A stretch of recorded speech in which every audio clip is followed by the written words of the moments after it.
When looking for a home or investment property loan, which option should you choose, a bank or a broker? Hi, I'm Kandie Frederick with Country Real Estate. I just spoke to a buyer this week about this exact topic, so it feels very relevant to share it. This buyer was frustrated because she makes a lot of money, she has great credit, and yet her bank wouldn't loan to her. Choosing where to get your financing is important. You might be deciding between a traditional bank or a mortgage broker, and while both can help you secure a loan, the experience, rates, approval speed, and benefits can vary greatly. In this guide, I'll break down the key differences between banks and brokers so you can decide which option is the best fit for you. First, let's look at banks. They're often the traditional choice with physical branches and a fixed set of loan options. If you have an account with a bank, the process can be smoother since they already have your financial information on file. The process is usually straightforward for borrowers who meet their lending criteria and for properties that are pretty straightforward. However, banks often have higher interest rates compared to brokers, and they tend to have stricter requirements.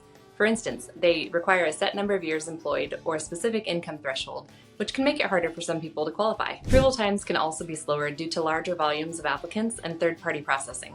If you've been with your bank for a while and your finances are in good shape, it's worth reaching out to see if they can offer you a competitive rate. But don't stop there, or you might leave money on the table. Let's look at brokers next. Unlike banks, mortgage brokers aren't tied to one set of loan products. Instead, they work with multiple lenders, which means more options for you. If your finances are more involved than a W-2 and you're buying more than a tract home, brokers know how to work with you.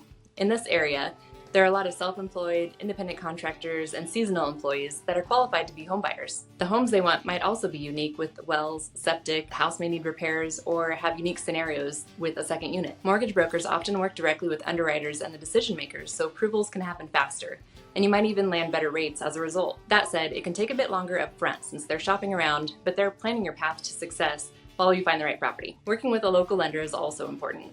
Someone transparent and reputable.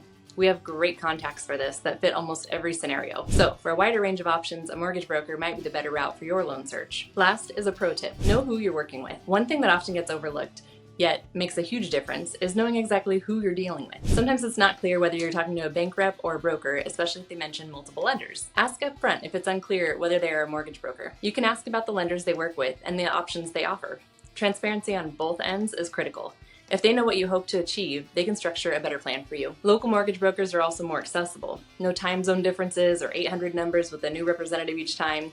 They know your transaction and they're acting in your best interest. When you know who you're working with, you can feel more confident that you're seeing the best options available to you. Now that you have a better picture of how banks and mortgage brokers differ, you're in a better position to secure a loan that fits your needs. If you have questions or would like some great local contacts to finance your next move, please reach out. Let's find the mortgage that fits your goals and walk through this process together. I look forward to talking to you. Thanks for watching.